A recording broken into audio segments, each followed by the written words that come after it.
Kasian kasian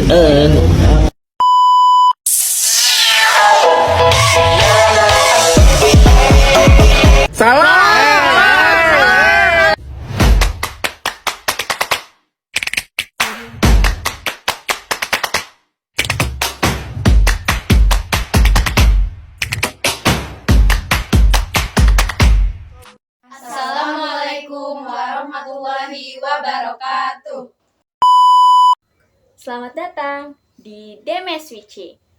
Ade, Mei, Metsa, Wita, dan Suci. Saya selaku host akan membawakan podcast hari ini yang bertema Awal Mula Jepang Masuk ke Indonesia.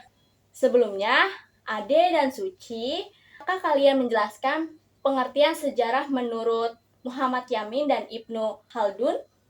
Sejarah menurut Muhammad Amin itu ilmu pengetahuan yang disusun atas hasil penyelidikan beberapa peristiwa, terus yang dapat dibuktikan kenyataannya. Kalau menurut Suci gimana? Kalau menurut saya, menurut Ibnu Khaldun, sejarah itu catatan tentang masyarakat umat manusia yang berhadapan dunia dan mengenai perubahan-perubahan yang terjadi pada watak masyarakat.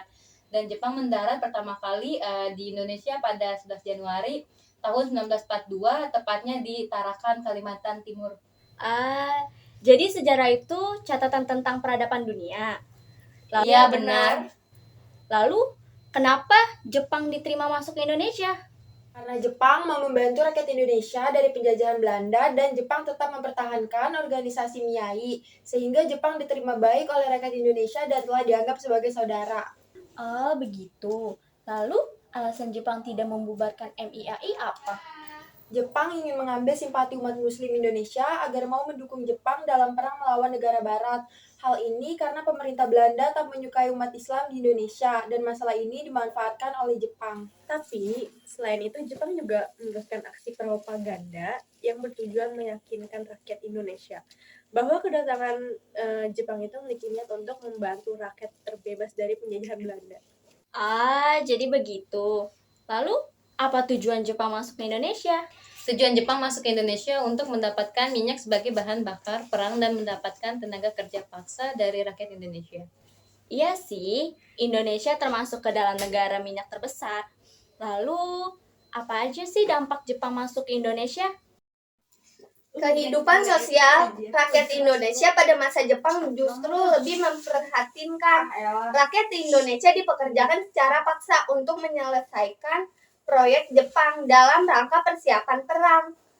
Selain itu, perempuan Indonesia dijadikan sebagai wanita penghibur, serta Jepang mengambil seluruh sumber daya alam dan bahan mentah yang semula akan digunakan untuk industri. Seinen itu termasuk organisasi bukan sih, Dek? Iya, Seinen itu termasuk organisasi semi militer pada masa Jepang di Indonesia. Selain Seinen itu juga ada organisasi yang lain kayak Fujinkai, Heiho, atau kayak PETA gitu-gitu dan masih banyak lagi. Oh gitu.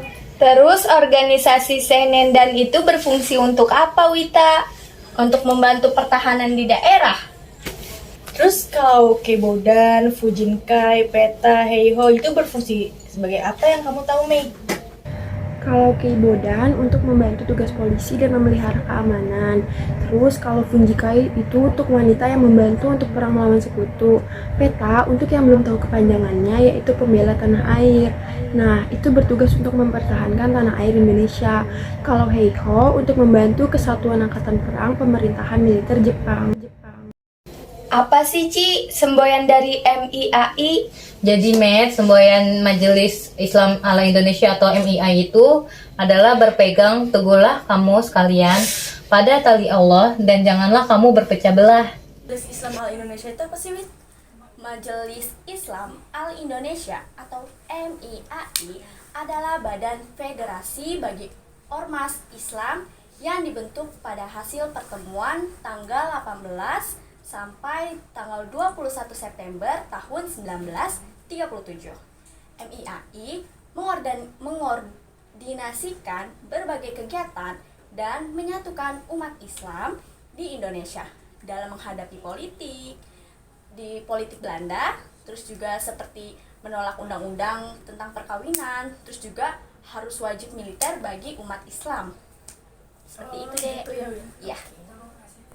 Ya Allah, perjuangan pahlawan Indonesia sangat berjasa ya. Kita doakan semoga para pahlawan dapat diterima di sisi Allah. Sekian dari podcast kami.